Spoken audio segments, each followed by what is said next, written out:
Dunyoviy amallar uxroviy amalga aylanishi mumkin niyat bilan, qasd bilan. Masalan, siz ilmga quvvat bo'lsin deb yeysiz. Sizga quvvat bo'ladigan narsa bo'lsa bo'ldi bo'lish kerak. Tuzi ko'p bo'lib qolibdi, mana ko'p qolibdi, uni ko'p qolibdi deb aybini aytmaslik kerak. Mayli, tabiz tortmasa ham qo'ying.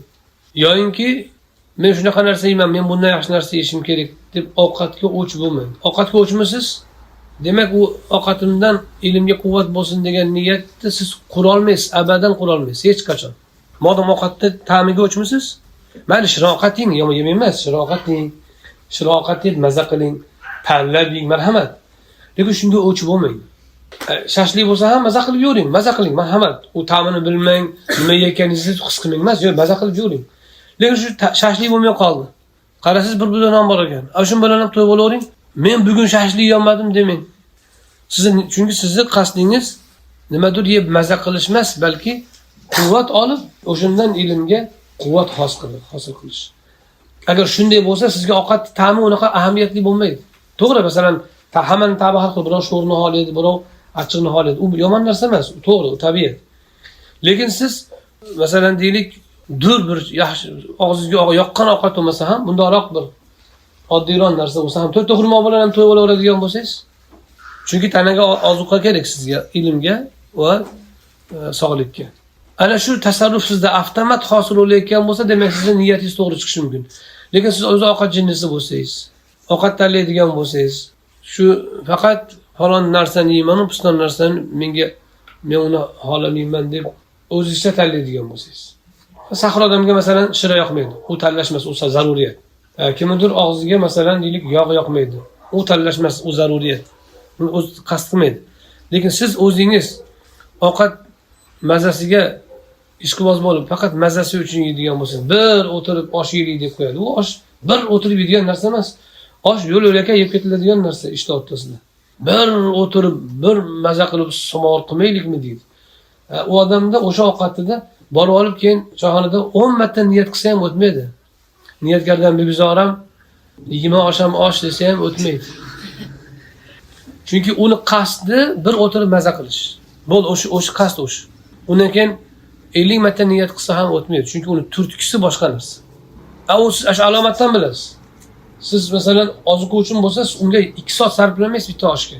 Yo'inki bargari ko'payib ketibdi, sabzi sozib ketibdi deb turib, ovqatga o'zingizcha injiqlik qilmaysiz. Men aytganim bo'lsin degan xohish bilan. Shunday bo'lsa, ozuqaligi bilan kifoyalanasiz ovqat. Demak, siz ilmga ozuqa uchun yeyotgan odam sifatida niyatingiz to'g'ri bo'lishi mumkin. Bo'lmasa niyat qila olmaysiz, iloji yo'q. 1000 marta tilingizdan o'tkazsangiz ham, dilingizdan o'tkazsangiz ham qasdingiz boshqa ekan, u niyat olmaydi. Endi maza qilib yeyish mumkin, ziyofat qiling, xo'randalik qiling, marhamat, lekin ajr olmaysiz. Muboh ish bo'ladi. Yomon emas. Lekin ajr olmaysiz. Biz aytgan narsa dunyoviy narsani uxraviyga aylantirish. Bu gunoh bo'ladi degani emas. Bir gapgashta qilsangiz gunoh emas, muboh amal. Lekin ajr olmaysiz. Oxiratda shunga nadomat qilasiz. Ajr olmaganingiz uchun.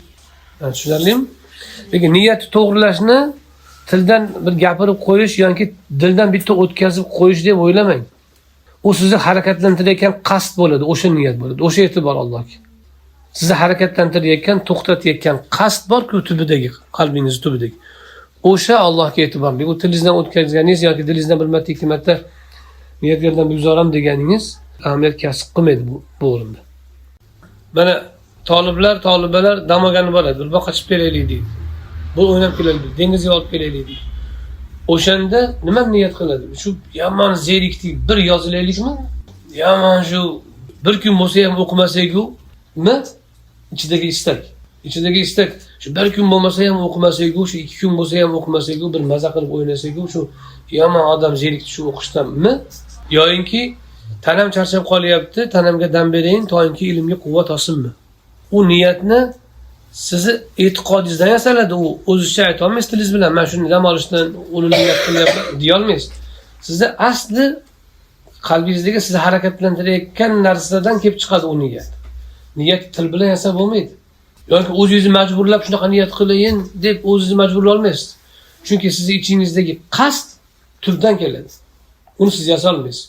U qaydan yasaladi? U sizning e'tiqodingizdan, asli tushunchalaringizdan, asli qalbingizning tubidagi o'rnagan narsalardan kelib chiqadi. 2 rakat peshin o'qiyman degandaqa niyat yasolmaysiz unga. 4 rakat peshin o'qiyman deganda. Yo, u niyat sizga turtki berayotgan narsa bo'ladi. Uni to'g'rilash uchun kishi aqlini to'g'rilash kerak, e'tiqodini to'g'rilash kerak va qalbini isloh qilish kerak, gunohlardan tozalash kerak. Ana shunda uni qalbini tubidan sof niyatlar chiqadi, to'g'ri niyatlar, to'g'ri qasdlar chiqadi. Bo'lmasa yaxshilik niyat qilyapman deyaverasiz. Lekin turtki boshqa narsa bo'ladi. U qaydan bilinadi? U keyingi natijalardan bilinadi. O'sha damma asnosida ham bilinadi. O'sha damda ham asabiylashib keladiganlar bor. O'sha qalbida hali isloh hali yetmaganini dalolat bo'ladi. Biz o'zimizni to'g'rilashimiz kerak shunda.